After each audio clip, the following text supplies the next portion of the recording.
What if the most distant, human-made object ever launched into space never truly stops moving? What if, long after the last engineer who built it has passed away, long after the civilization that created it has transformed beyond recognition, that small golden machine is still out there drifting silently through the dark, carrying a message for someone we will never meet? That is not science fiction. That is the real story of Voyager 1. And today, we are going to follow it from its launch pad in Florida, through the outer solar system, past the edge of everything we once called home, and into the vast and ancient ocean of interstellar space. Along the way, we are going to explore some of the most extraordinary physics in modern science, ask questions that even professional astronomers find humbling, and try to understand what it truly means to send something, anything, into the galaxy. So settle in, because this journey is going to take a while, quite literally. On September 5th, 1977, a Titan IIIe rocket lifted off from Cape Canaveral, Florida, and carried a spacecraft into orbit that weighed just about 722 kilograms, roughly the same as a small car. At first glance, it did not look particularly remarkable. It was an angular, geometric structure, roughly the size of a compact bus if you counted its long boom instruments.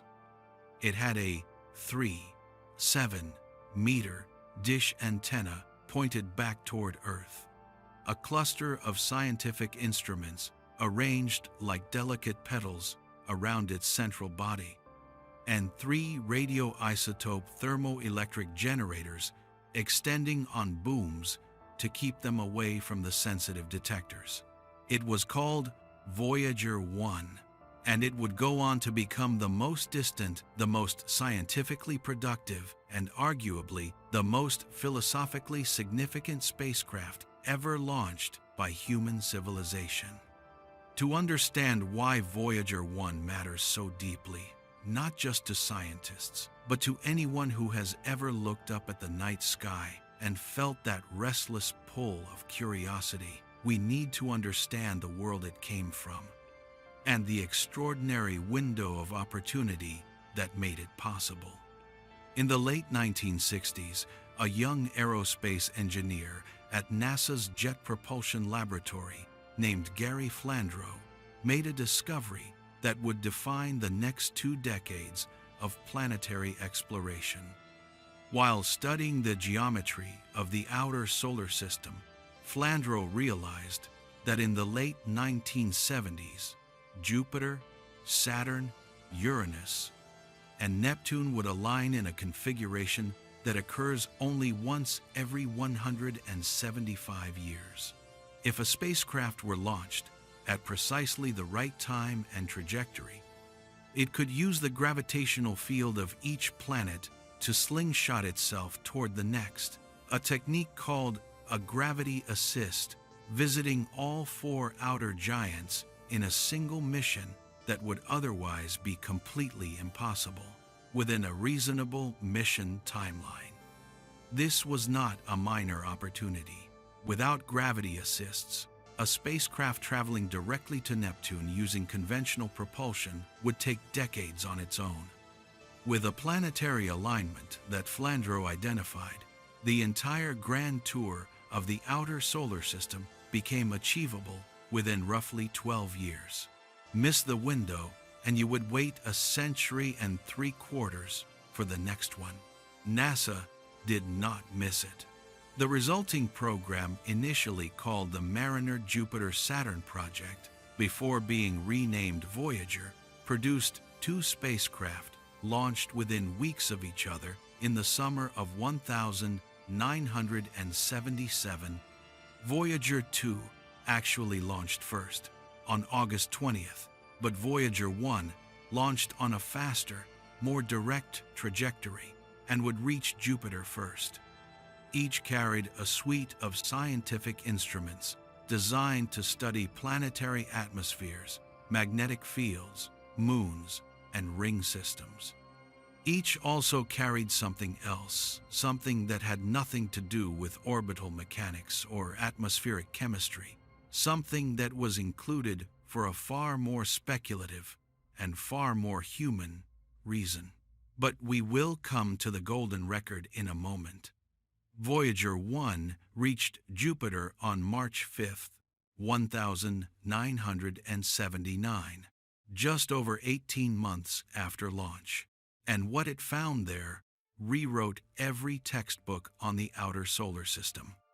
Before Voyager, Jupiter was known primarily as a massive gas giant with a persistent storm in its southern hemisphere, the Great Red Spot, and a handful of moons. The best images available from Earth-based telescopes showed broad bands of cloud and not much else in terms of fine detail. Scientists expected to see more of the same from closer up, perhaps with better resolution. What they got instead was an entirely alien world of extraordinary complexity. Voyager 1's cameras revealed Jupiter's atmosphere to be a churning, turbulent system of interlocking jet streams, convective towers, and storm systems of staggering scale. The Great Red Spot, which had been observed from Earth for centuries, turned out to be a storm so large that two Earths could fit inside it side by side.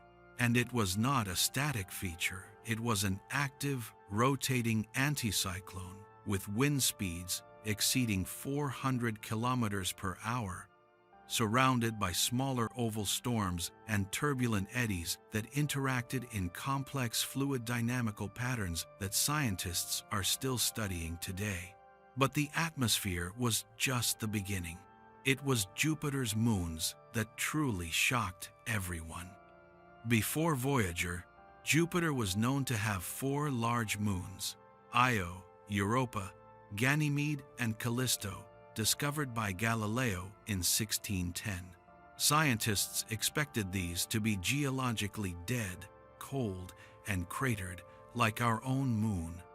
What Voyager 1 found instead was something that fundamentally changed our understanding of where life might exist in the universe. Io, the innermost of the 4 Galilean moons, turned out to be the most volcanically active body in the entire solar system. Voyager 1's cameras captured, in real time, a volcanic eruption in progress on Io's surface, a plume of sulfurous material rising nearly 300 kilometers into the vacuum above the moon's surface. Io's surface was covered in sulfur deposits in shades of yellow, orange, red, and white, a visually bizarre and scientifically extraordinary landscape that had been completely resurfaced by volcanic activity. There were no impact craters, because any crater that formed was quickly buried or erased by lava flows.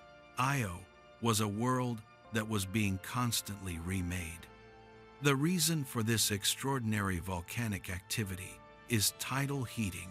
Io orbits extremely close to Jupiter, and the gravitational pull of both Jupiter and the other large moons creates tidal forces that flex and knead Io's interior continuously, in much the same way that repeatedly bending a piece of metal generates heat. The result is a molten interior that expresses itself as perpetual volcanic chaos on the surface. Europa, the next moon out, presented a different kind of revelation. Voyager 1's images showed a surface that was remarkably smooth, with almost no impact craters, and covered in a network of brown-tinged lines and cracks that crisscrossed the white and pale blue ice in every direction. Scientists quickly realized they were looking at the surface of a global ocean of liquid water kept liquid not by solar heating, which is far too weak at that distance, but by the same tidal forces that heat Io. The ice crust of Europa was moving, cracking, and refreezing in patterns that looked strikingly similar to sea ice in the Arctic Ocean on Earth. This was the moment when planetary scientists began seriously considering that Europa's subsurface ocean might be one of the most promising places in the solar system to look for life. That insight, first triggered by Voyager 1's flyby in 1979, has shaped billions of dollars of subsequent mission planning and is the direct scientific ancestor of the Europa Clipper mission launched in 2024. Voyager 1 also discovered that Jupiter had rings, thin, dark rings, that had not been detected from Earth because they are composed of very fine, dark dust rather than the bright ice that makes Saturn's rings so visible. It measured the structure of Jupiter's enormous magnetosphere, the largest structure in the solar system after the Sun itself, extending millions of kilometers into space. And it collected data on the Jovian radio emissions, the particle environment, and the plasma physics of this complex system in detail that had never been possible from Earth. Then, trajectory calculated and speed boosted by Jupiter's gravity, Voyager 1 aimed itself at Saturn. Voyager 1 arrived at Saturn on November 12, 1980, and again, the reality exceeded every expectation. Saturn's rings, which had been studied telescopically since Galileo first noticed that the planet appeared to have ears, turned out to be vastly more complex than anyone had imagined. Rather than the smooth, uniform rings visible from Earth, Voyager's cameras revealed thousands of individual ringlets, narrow bands of varying brightness and density, separated by gaps, with wave-like structures propagating through them like ripples in a pond. Some gaps in the rings were created by orbital resonances with Saturn's moon's gravitational interactions that swept material out of certain orbital zones over millions of years. Others appeared to be maintained by small shepherd moons, whose gravitational influence kept ring particles confined to narrow bands. The rings themselves, Voyager revealed, were made primarily of water ice, ranging in size from microscopic dust grains to chunks several meters across. Despite appearing solid from Earth, the rings were almost entirely empty space if you compressed all the material in Saturn's rings into a single body. It would form an object only about 100 kilometers across. The total thickness of the main rings is somewhere between 10 and 100 meters in most places, extraordinarily thin, for a structure hundreds of thousands of kilometers wide. If you scaled Saturn's rings down to the width of this page, they would be thinner than a sheet of paper. Saturn's moon Titan provided Voyager 1 with its final and, in some ways, most significant scientific encounter. Titan is remarkable because it is the only moon in the solar system with a substantial atmosphere. Voyager found that Titan's atmosphere was thicker than Earth's, composed primarily of nitrogen with significant amounts of methane, and had a surface pressure about 1.5 times that of Earth's surface. The haze layers that filled Titan's upper atmosphere blocked Voyager's cameras from seeing the surface directly, but the atmospheric data alone was extraordinary. Scientists were able to determine that Titan's chemistry was extraordinarily complex. A thick soup of organic molecules, hydrocarbons, and nitrogen compounds was being continuously produced in the upper atmosphere by ultraviolet radiation from the sunday. This chemical environment, while far too cold for liquid water, raised intriguing questions about prebiotic chemistry, the kinds of reactions that might have preceded the origin of life on early Earth. These findings from Voyager directly motivated the Cassini-Huygens mission, which spent 13 years studying Saturn and successfully landed a probe on Titan's surface in 2005. But Titan's thick atmosphere also forced a mission decision that would ultimately determine Voyager 1's fate. To get the best possible data on Titan's atmosphere, mission planners chose a trajectory that would take Voyager 1 high above Saturn's North Pole and then sharply out of the plane of the solar system. This was a deliberate choice, but it meant that unlike Voyager 2, Voyager 1 could not continue on to Uranus and Neptune. Its grand tour of the planets was over. Saturn's gravity had flung it up and away from the ecliptic plane, the disk in which all the planets orbit, onto a trajectory that would take it, slowly but surely, out of the solar system entirely. In a sense, this was the moment Voyager 1 stopped being a planetary explorer and began becoming something far more extraordinary, an ambassador to the galaxy. Before we follow Voyager 1 further outward, it is worth pausing to recalibrate your sense of scale, because the distances involved in this story are so enormous that our ordinary intuitions become completely useless. Astronomers use a unit called the astronomical unit, or AU, to describe distances within the solar system. 1 AU is the average distance from the Earth to the Sun, approximately 150 million kilometers, or about 93 million miles. Light, traveling at 299,792 kilometers per second, takes about 8.3 minutes to travel 1 AU. Jupiter, the first planet Voyager 1 visited, orbits at about 5.2 AU. From the Sunday Saturn is at about 9.5 AU. These numbers might sound manageable 5 times, 10 times the Earth-Sun distance, but try to feel the reality of them. The distance from New York to Los Angeles is about 4,500 kilometers. The distance from Earth to the Moon is about 384,000 kilometers, roughly 85 times the cross-country road trip. The distance from Earth to the Sun is 150 million kilometers, about 390 times farther than the Moon, and Jupiter is 5 times farther than that. Now consider that Neptune, the outermost planet, orbits at about 30 AU from the Sunday, and the edge of the heliosphere, the bubble of solar influence that Voyager 1 has now crossed, is somewhere between 100 and 160 AU, depending on direction and solar activity. Here is a comparison that might help. If you shrank the entire solar system so that the distance from Earth to the Sun was just 1 centimeter, then Neptune would be about 30 centimeters away, just under a foot.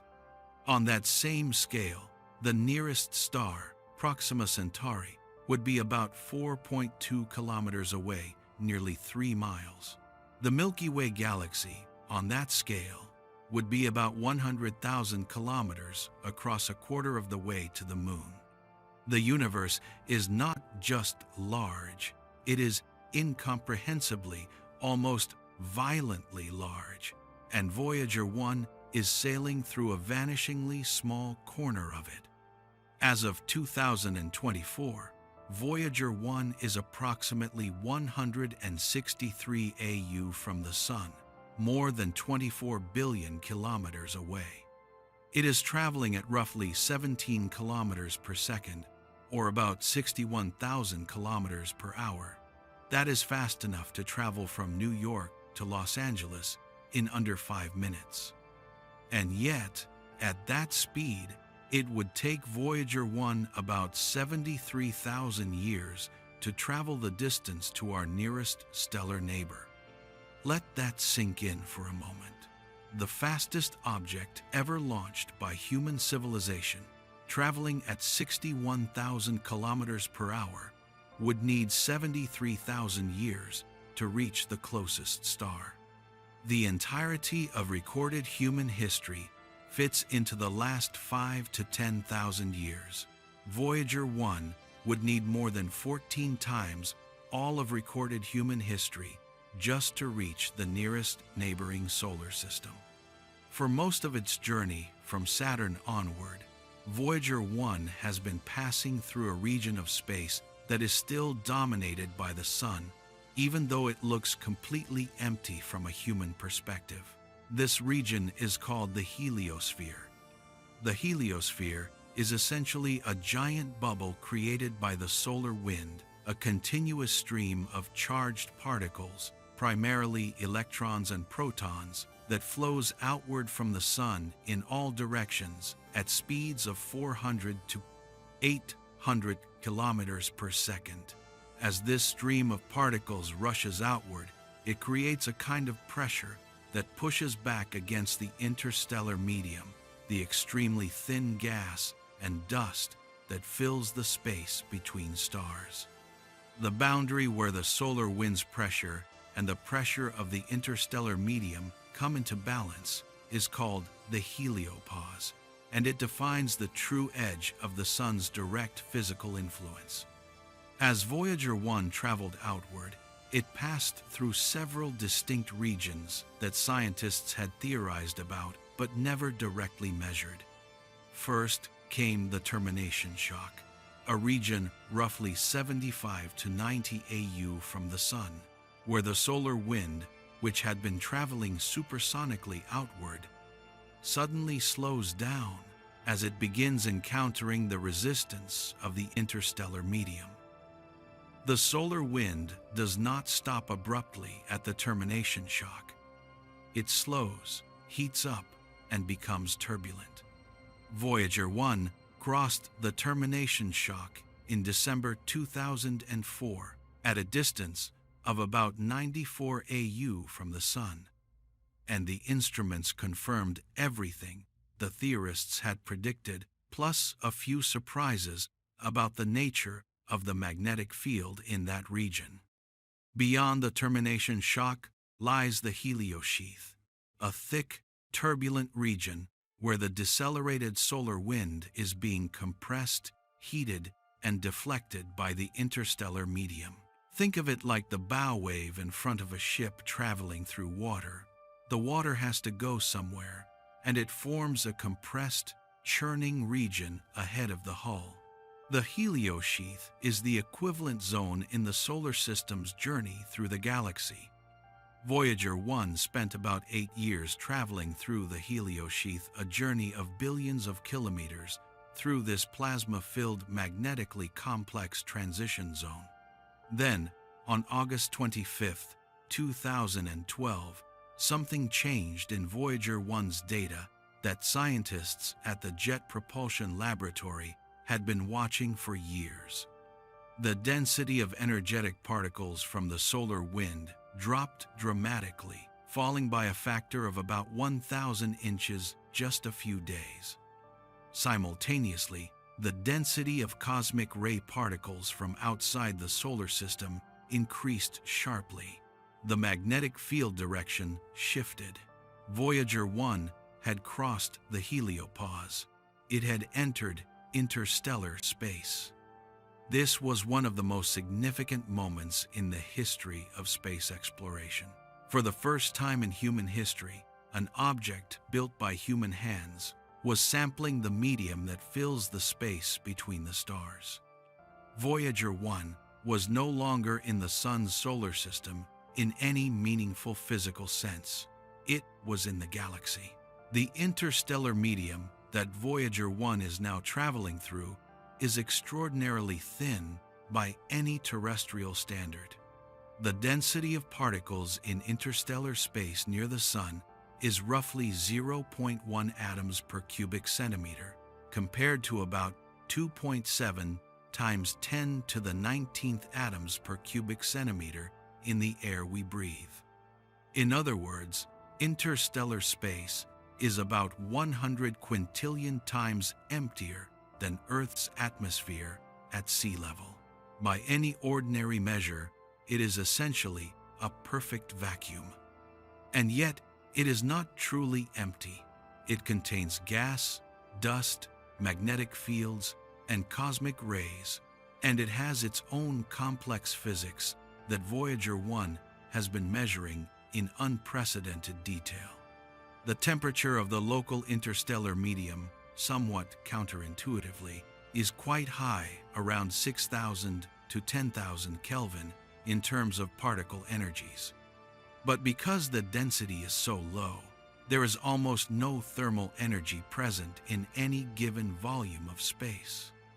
Temperature, in the conventional sense we experience it, is a measure of how fast particles are moving, and in the interstellar medium, the particles are moving very fast, but there are so few of them that no significant heat is transferred to any object passing through. Voyager 1 itself sits at a temperature somewhere around -269 degrees Celsius, just a few degrees above absolute zero, not because the interstellar medium is cold in a temperature sense, but because it is so empty that the spacecraft receives almost no energy from its environment, and the only significant heat source is the slowly decaying radioactive material in its power systems. One of the most remarkable achievements in the entire Voyager program is the fact that we are still receiving data from a spacecraft more than 24 billion kilometers away. A spacecraft that was built and launched in simply 1977 using technology that predates personal computers, the internet, and the smartphone by decades. The signal that Voyager 1 sends back to Earth is transmitted at a power of just 23 watts, roughly equivalent to the power consumption of a refrigerator light bulb. By the time that signal travels 24 billion kilometers and arrives at Earth, its power has been diluted by the inverse square law, the basic physics principle that the intensity of any radiation decreases with the square of the distance to a level that is almost incomprehensibly faint. The received signal power at Earth's surface from Voyager 1 is approximately 10 to the negative 16 watts, that is 0.00000000000001 watts. A trillion times weaker than the signal needed to operate a typical household smoke detector. Receiving a signal this faint is an extraordinary engineering challenge. It requires the Deep Space Network, a global array of giant radio telescope antennas operated by NASA's Jet Propulsion Laboratory. The Deep Space Network has 3 main antenna complexes, located roughly 120 degrees apart in longitude around the world, one near Goldstone, California, one near Madrid, Spain, and one near Canberra, Australia.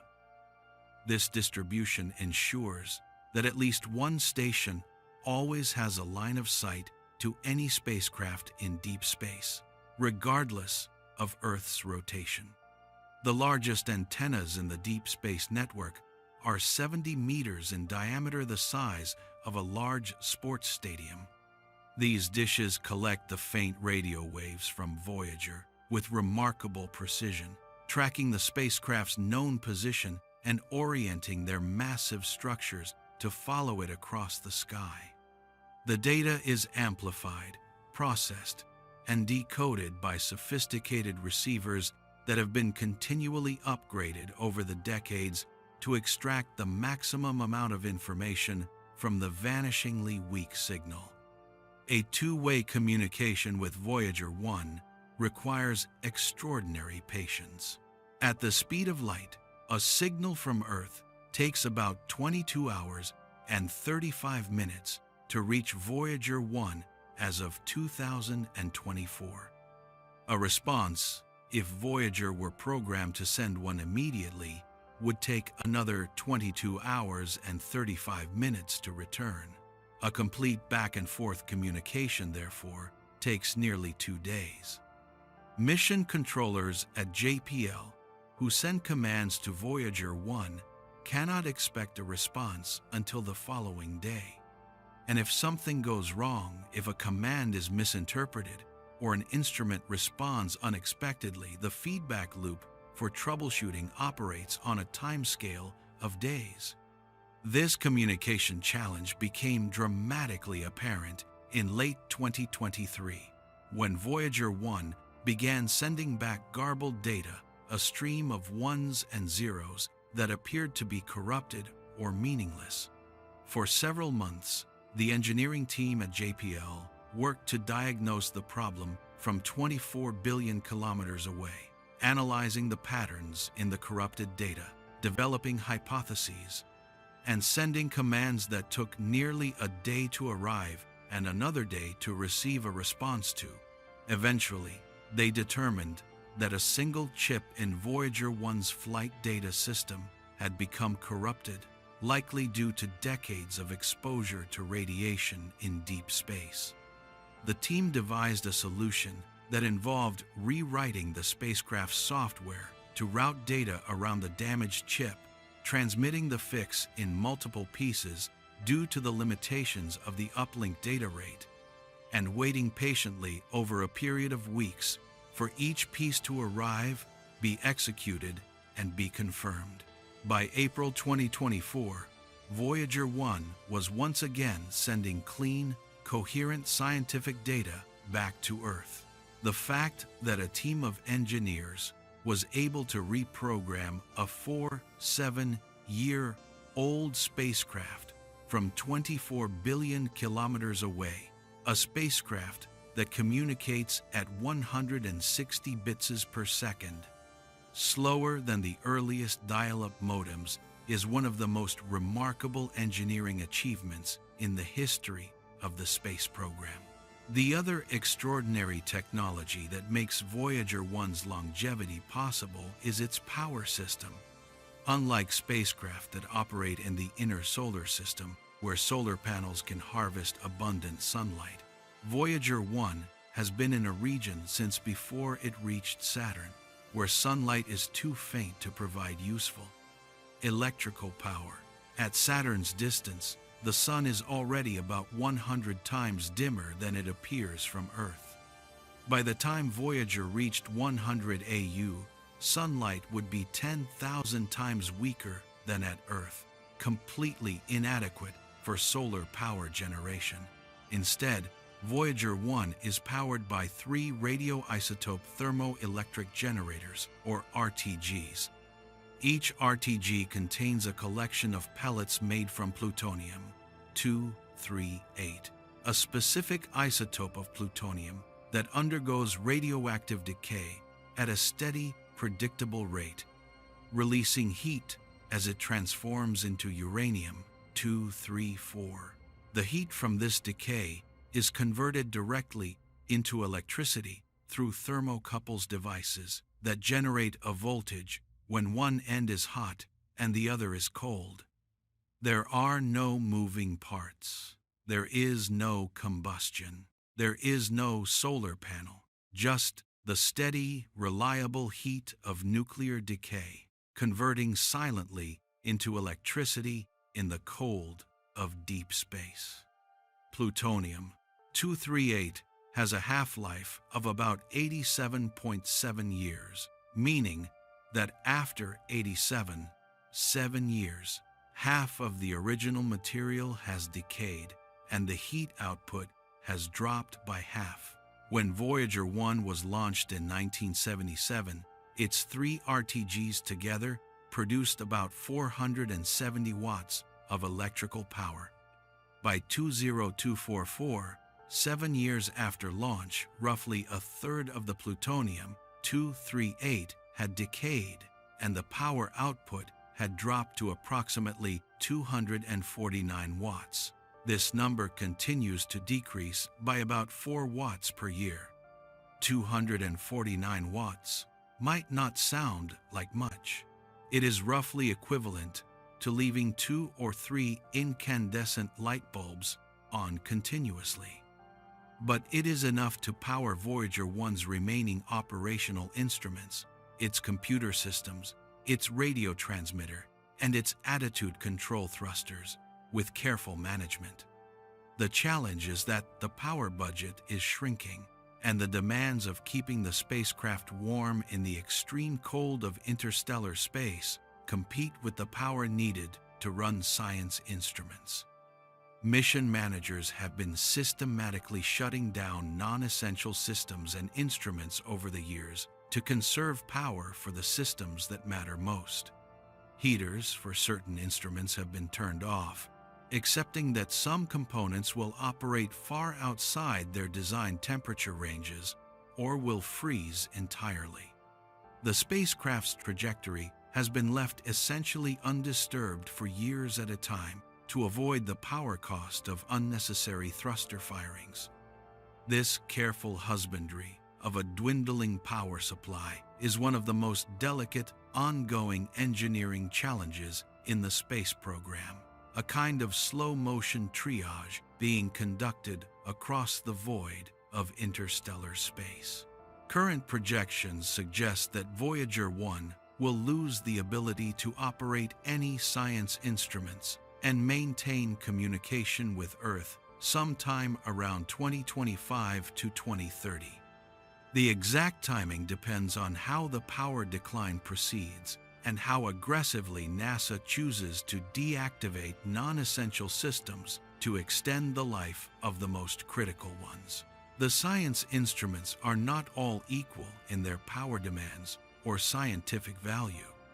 Voyager 1 currently operates 5 science instruments: the magnetometer, which measures magnetic field strength and direction; the plasma wave subsystem, which detects radio emissions and plasma oscillations; the low-energy charged particle instrument, the cosmic ray subsystem, and the ultraviolet spectrometer. Together, these instruments paint a continuously updated picture of the interstellar medium, its magnetic structure, its particle populations, and its wave physics. Over the next few years, as the power budget continues to shrink, these instruments will need to be shut down one by one. The ultraviolet spectrometer was actually shut down years ago. Heaters for various components have already been disabled. The exact sequence in which remaining instruments will be turned off is a complex ongoing calculation that balances scientific value against power cost, a conversation happening in real time among mission scientists who know that every data point from interstellar space is irreplaceable because no other instrument is out there to collect it. At some point, likely in the late 2020s, the power will drop below the threshold needed to power the transmitter that sends data back to Earth. At that moment, for the first time since September 1977, Voyager 1 will go silent. No more data, no more signals, no more contact. Mission controllers at JPL will send a final series of commands, probably a formal shutdown sequence, or perhaps simply a last set of science acquisition commands, and then listen to the receiver as the signal grows weaker over the months leading up to the final threshold. And then, one day, the antenna at Goldstone or Canberra or Madrid will be pointed at the right coordinates in the sky, and there will be nothing there. A faint hiss of noise. The universe speaking to us from the direction where Voyager used to be. After the transmitter dies, the RTGs will continue to produce heat for many more decades, though not enough to power the transmitter. The spacecraft's computers will likely continue to operate in some minimal sense for a time, running their programs in the dark with no power to transmit. Eventually, as the last of the plutonium-238 decays and the heat output falls further, even the residual warmth in the spacecraft's core will fade, and Voyager 1 will become a cold, dead object, a dark artifact, traveling through interstellar space in complete silence. But here is the thing that makes this extraordinary. It will still be traveling. It will still be moving at 17 kilometers per second, carrying everything it carries in exactly the same direction it is already heading. The death of Voyager's instruments and transmitter is not, in any meaningful physical sense, the end of Voyager's journey. It is simply the end of our ability to follow along. Before we follow Voyager 1 into its long, silent future, there is one more chapter of its active scientific life that deserves to be told, perhaps the most humanly significant thing it ever did, and it had nothing to do with planets, magnetic fields, or particle physics.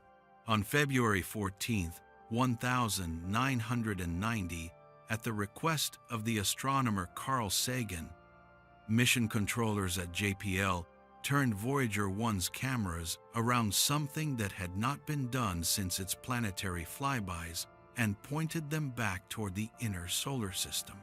The spacecraft was then about 40.5 AU from the Sun, beyond the orbit of Neptune, and its cameras, designed for close-up planetary imaging, were not really suited to capturing faint, distant objects.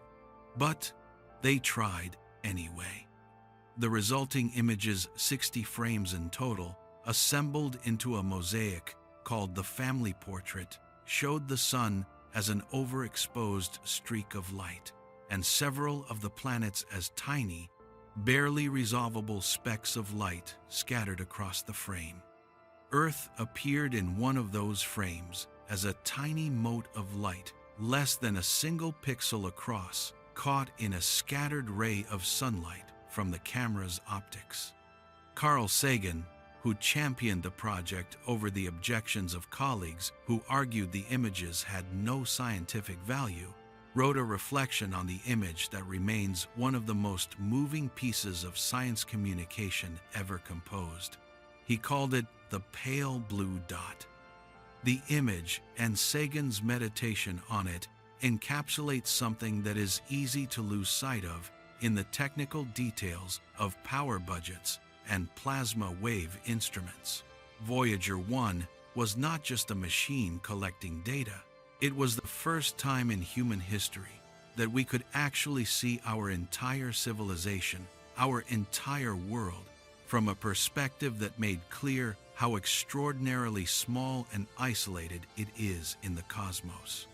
Every human being who had ever lived, every war ever fought, every civilization ever built visible from 6 billion kilometers away as a mote of dust suspended in a sunbeam.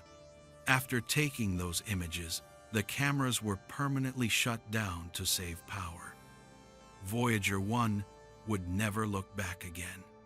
When Voyager 1 finally goes silent, probably sometime in the next few years, it will join a growing list of spacecraft that have crossed beyond our ability to communicate with them. But unlike most of those craft, which remain within the solar system and might theoretically be recontacted by future, more powerful radio telescopes, Voyager 1 is moving steadily away. By the time any conceivable future technology could in principle reach it with a radio signal, it will be at a distance where even that technology would be tested. In the silence after the last transmission, Voyager 1 will continue on its current trajectory, a path that is currently taking it roughly in the direction of the constellation Ophiuchus.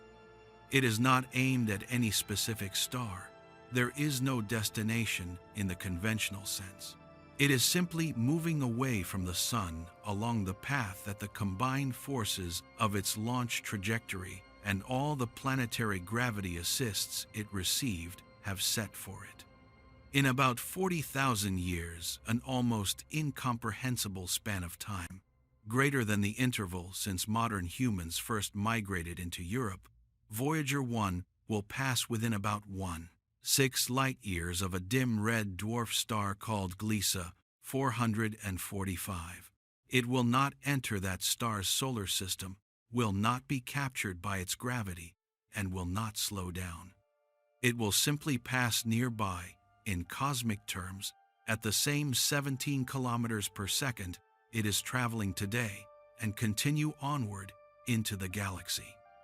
Gliese 445 is currently about 17.6 light-years from Earth, but it is moving toward our solar system at about 119 kilometers per second, unusually fast for a nearby star. By the time Voyager 1 arrives in that part of the galaxy, Gliese 445 will have moved closer to us by enough that the encounter geometry works out.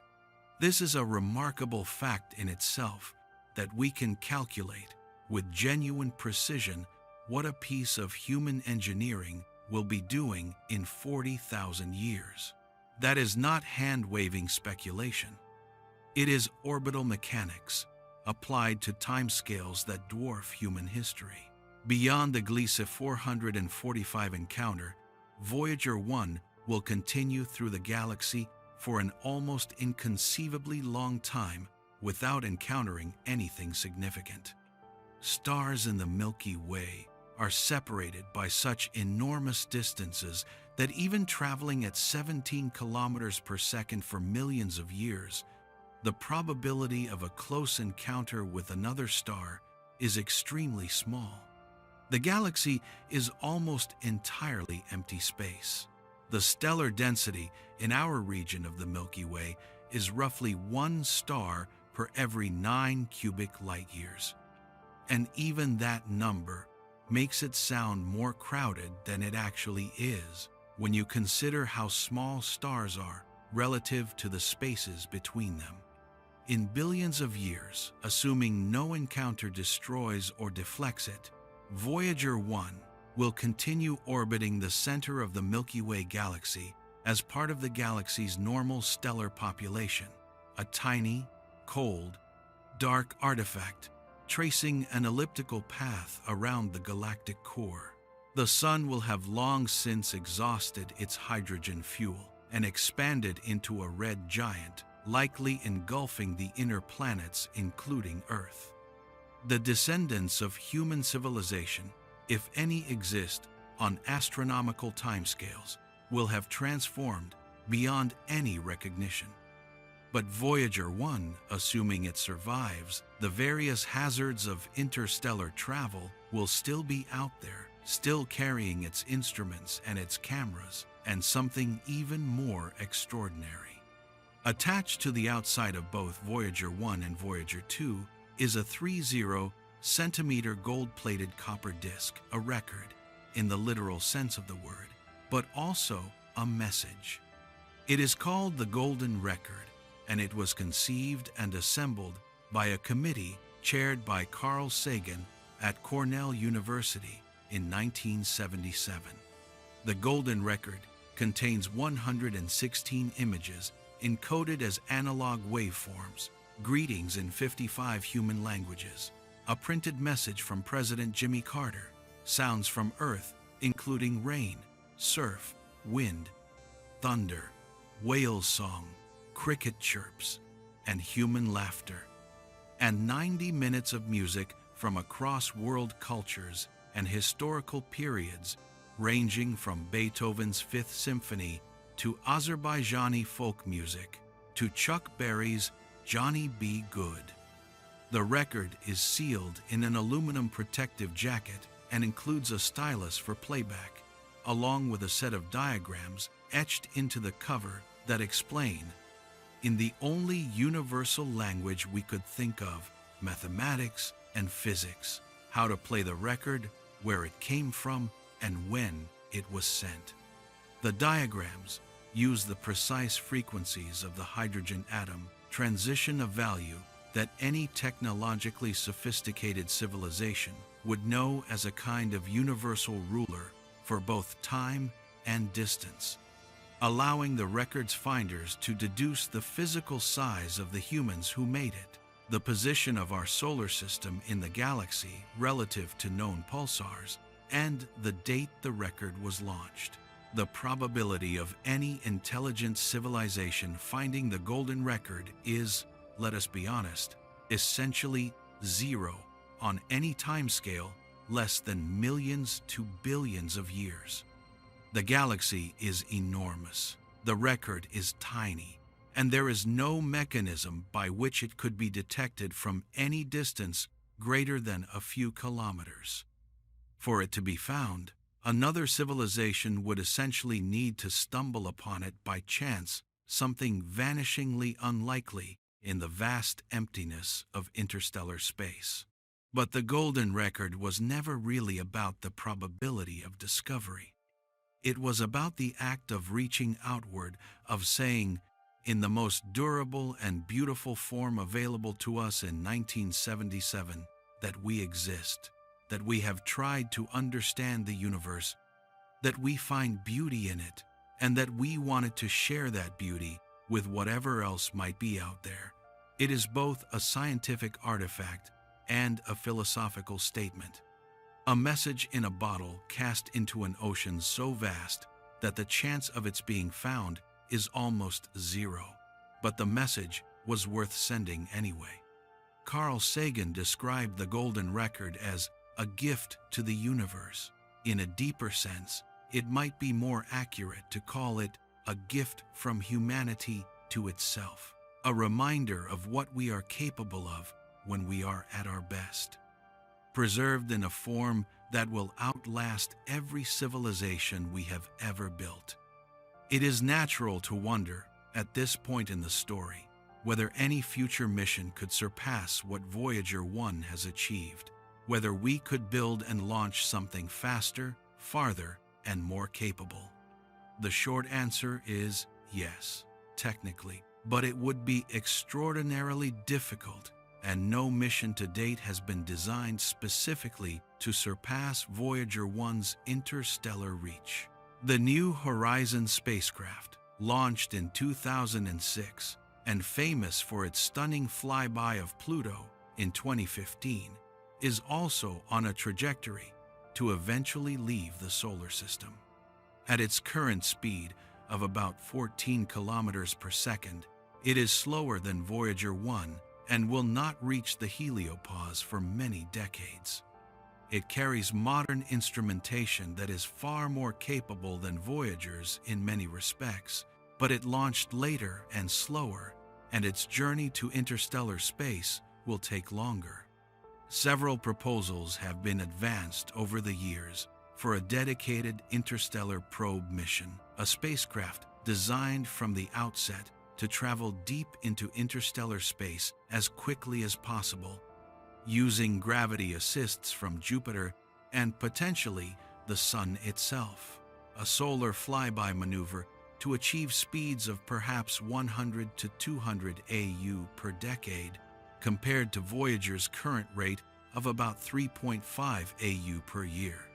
Such a mission could reach the Heliopause in perhaps 15 years rather than 35, and could carry modern instruments capable of far more detailed characterization of the interstellar medium. But here is the thing about Voyager 1 that no future probe can replicate. It has been out there.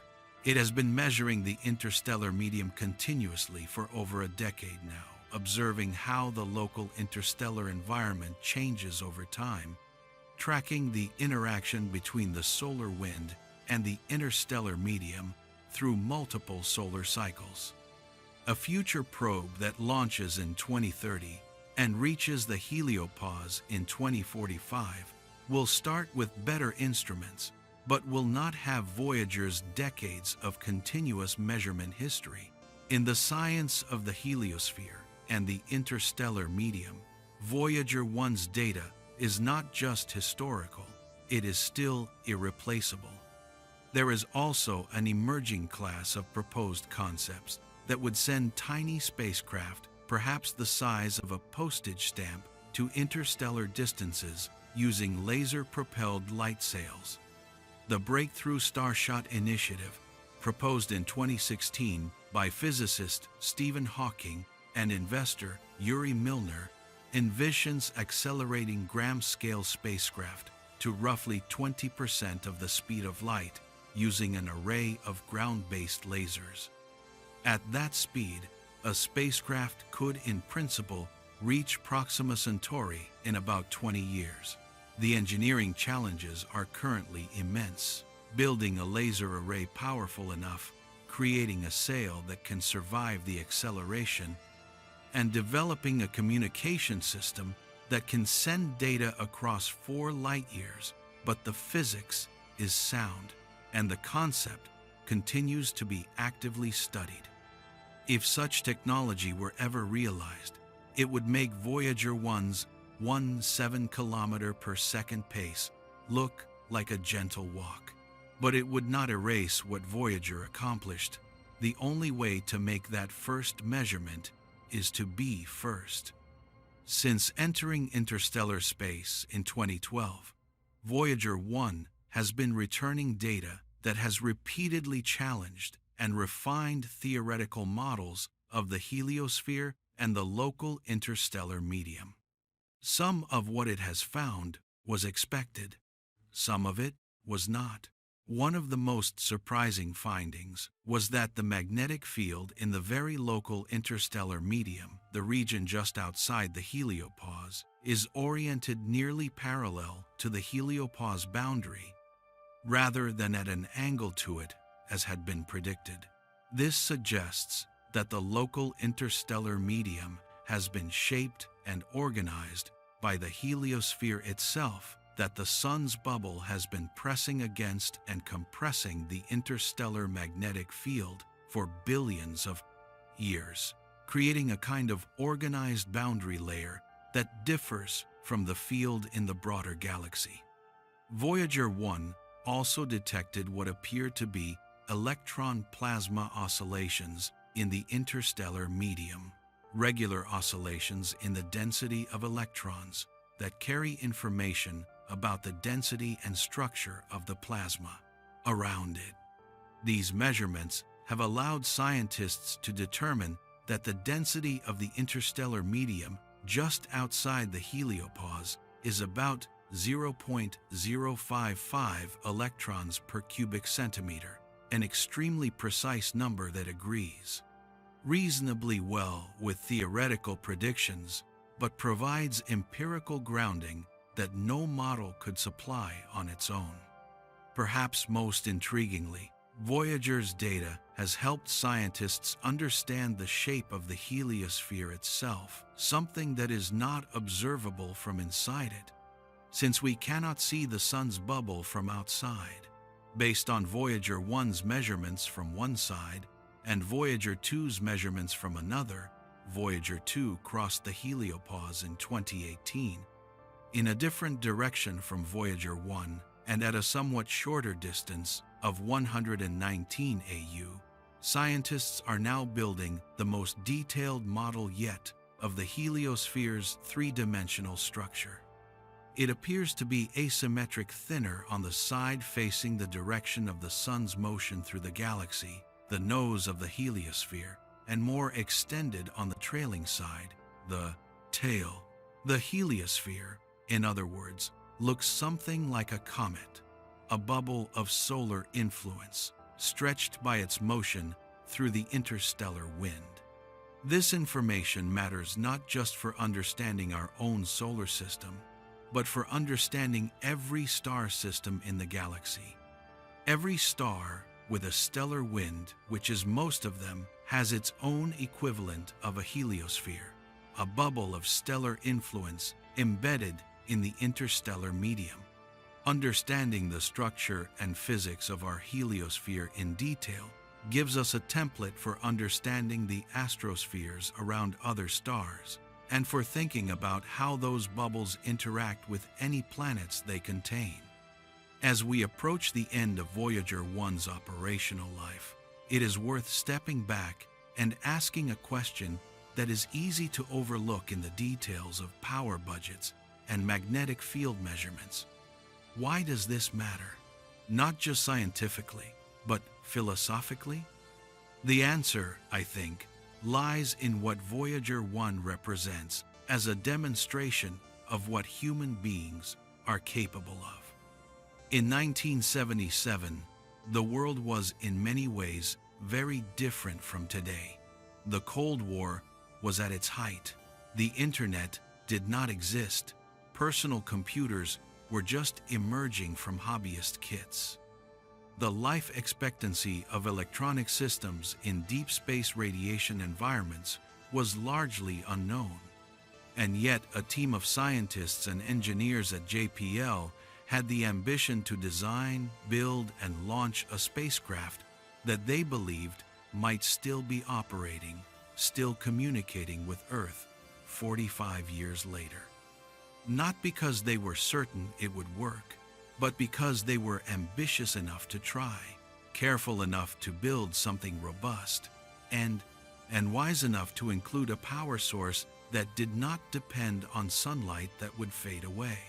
That combination of ambition, craftsmanship, and foresight manifest in a 722-kilogram machine traveling through interstellar space is one of the most profound demonstrations of human intellectual capability in history.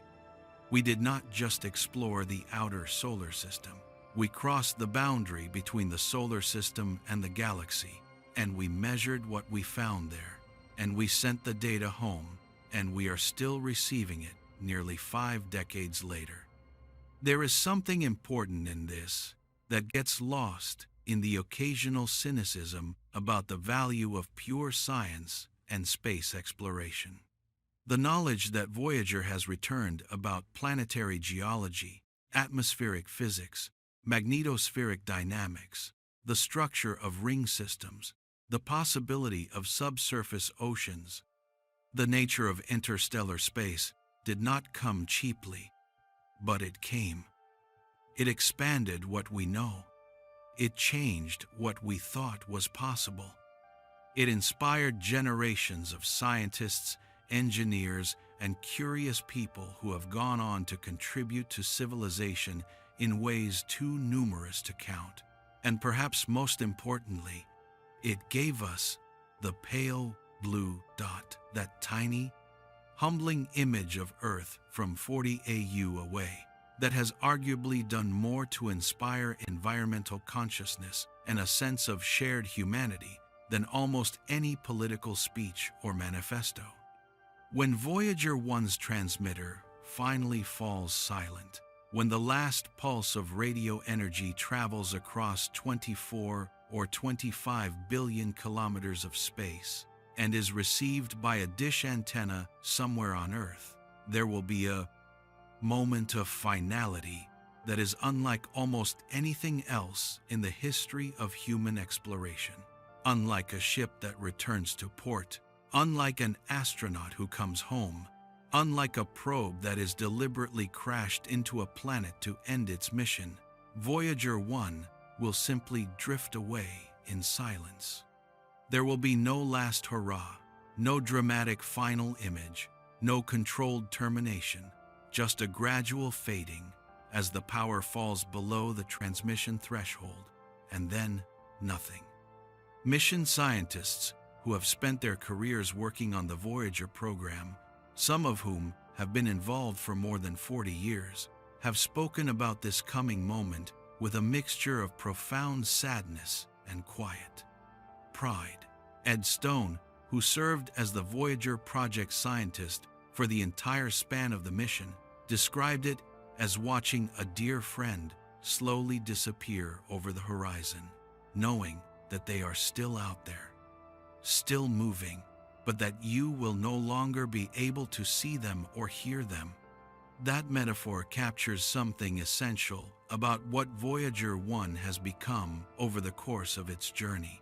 It started as a scientific instrument, a platform for cameras and spectrometers and magnetometers. It became a traveler, an explorer of the outer solar system, in a tradition that stretches back through the history of human navigation. And it has ended, or nearly ended, as something closer to a symbol of human curiosity, of our drive to understand the universe, of the extraordinary things that become possible when science and engineering and vision are aligned. The silence, when it comes, will not mean the end of the journey. It will only mean the end of our ability to listen. In the long arc of cosmic time, Voyager 1 is an infinitesimally small and short-lived artifact. The universe is approximately 13.8 billion years old. Voyager 1 has existed for less than 50 years. Even if it travels through the galaxy for 1 billion years without being destroyed, drifting silently through the interstellar medium, past star systems we have not yet named its existence is still a vanishingly brief moment in the history of the cosmos. And yet there is something remarkable about the fact that it exists at all. In the entirety of the 4 and 5 billion year history of our solar system, no object has ever been launched from Earth into interstellar space. No rock knocked loose by an asteroid impact, no meteorite hurled by a gravitational interaction, no natural object of any kind has ever achieved escape velocity from the solar system by any mechanism. Voyager 1 is the first, and it got there not through any cosmic accident or random physical process, but through the deliberate application of human knowledge, human technology, and human will. The fact that a species that evolved on a small planet around an ordinary star in an unremarkable corner of a spiral galaxy containing 200 to 400 billion other stars managed to build and launch an object that has crossed the boundary into interstellar space and measure what it found, there is one of the most extraordinary facts in the known history of the universe. We don't know if there is anyone else out there who has done the same thing. We don't know if the universe is full of civilizations that have sent their own versions of Voyager into the spaces between the stars, or whether we are alone in this endeavor.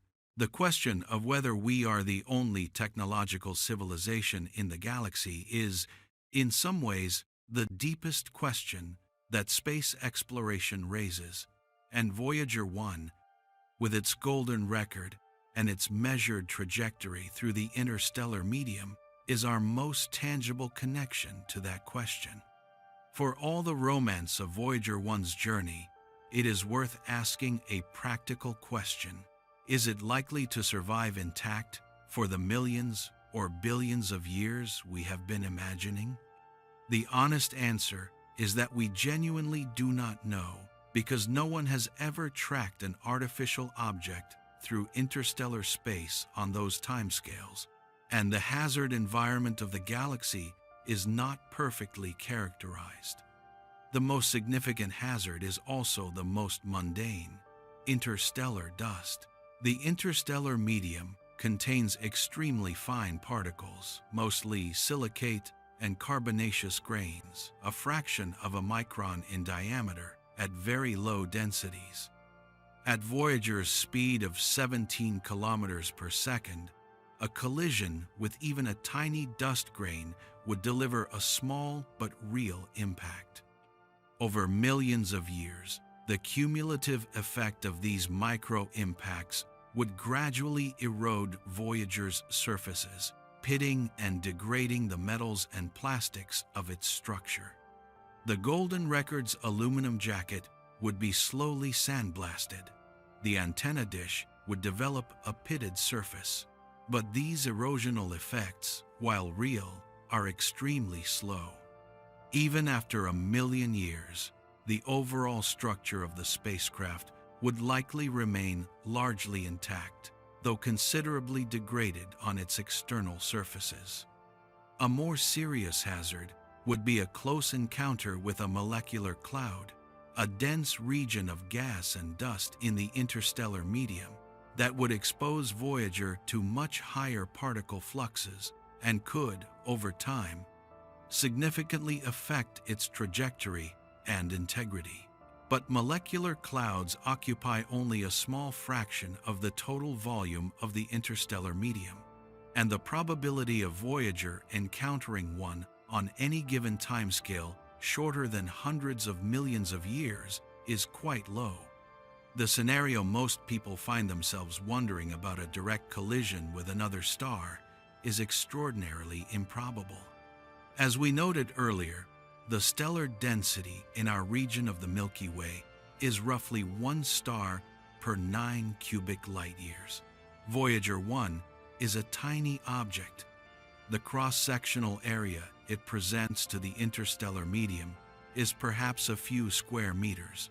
The probability of a direct collision with a star in any given million years of travel is essentially zero.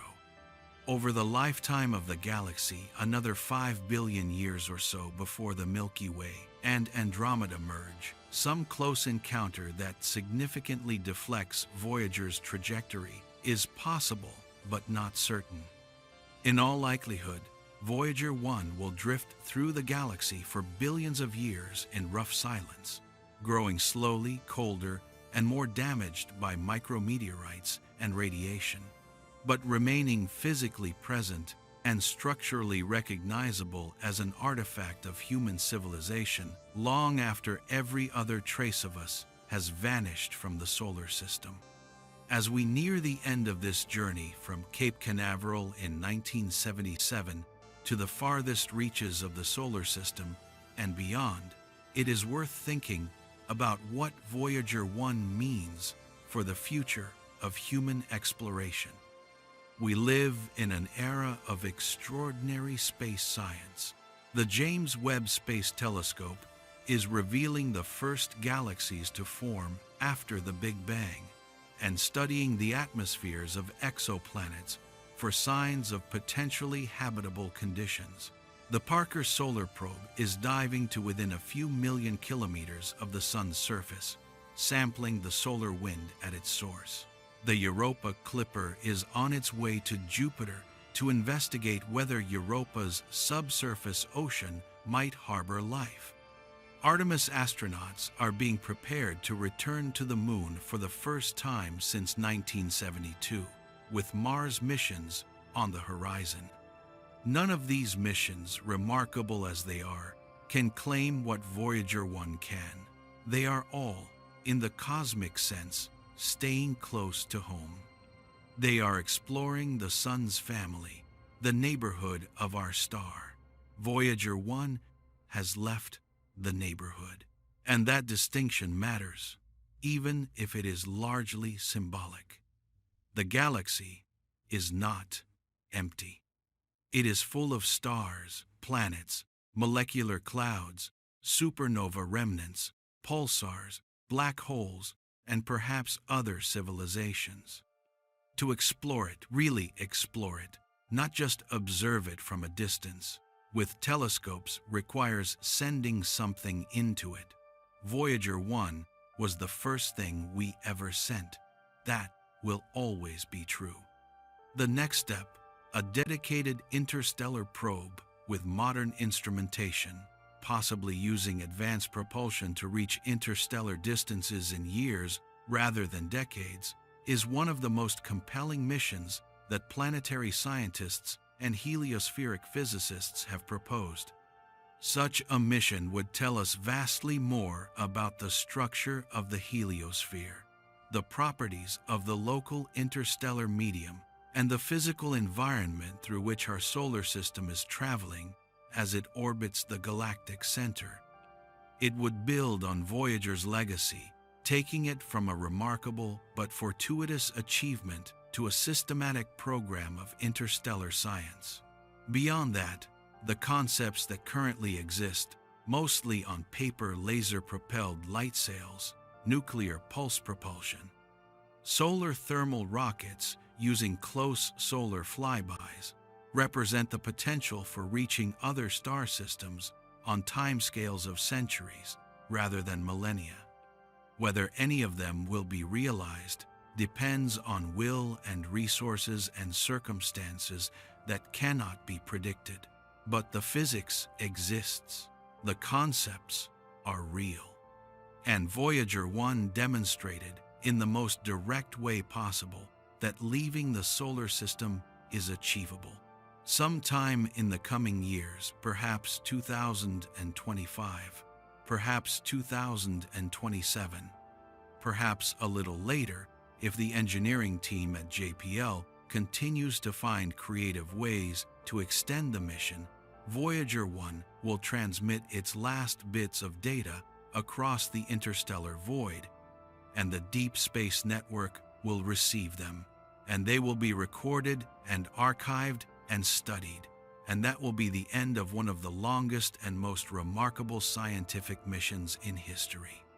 The data collected by Voyager 1 over its 7+ years of operation has been published in hundreds of peer-reviewed scientific papers. It has rewritten our understanding of the outer solar system, revealed volcanic activity on Io and subsurface oceans on Europa, discovered new ring systems and shepherd moons, characterized the structure of the heliosphere, and provided the first direct measurements of the local interstellar medium. The science is not over. Researchers are still publishing new analyses of Voyager data, finding patterns and insights in measurements made decades ago, asking questions that were not even formulated when the data was collected. And then there is the spacecraft itself. After the last transmission, Voyager 1 will begin its long drift through the stars carrying the golden record, carrying the remnants of the instruments that measured the universe, carrying the memory of a civilization that built it and launched it and listened to it for nearly half a century. In 40,000 years, it will pass near Gliese 445. In millions of years, it will drift through parts of the galaxy that no human eye has ever seen and no human imagination has specifically mapped. And in the almost incomprehensible span of billions of years, it will continue to orbit the center of the Milky Way, a cold and silent artifact moving through a universe that has changed beyond recognition. But here, at the start of this long silent future, before the last signal fades and the last engineer who built it has long since passed on, it is worth saying clearly what Voyager 1 is. It is the most distant object ever built by human hands. It is the first human-made artifact to enter interstellar space. It is the farthest we have ever reached, and for a very long time to come, it will remain so.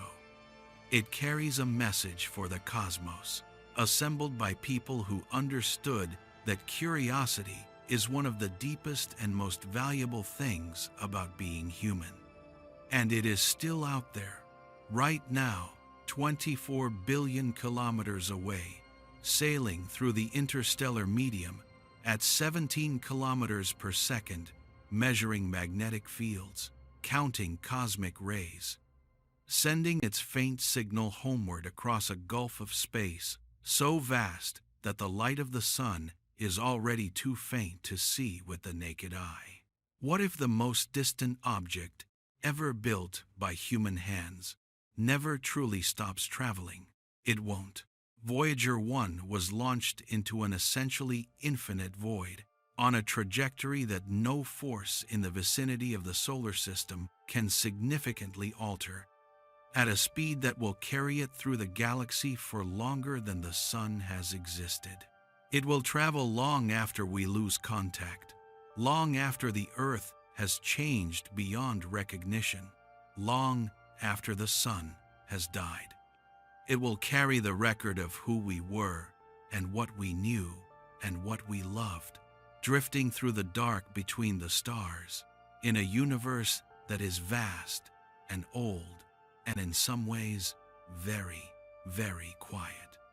And in that quiet, there is something that is not quite sadness and not quite triumph, but is, perhaps, something even better. It is the feeling of having reached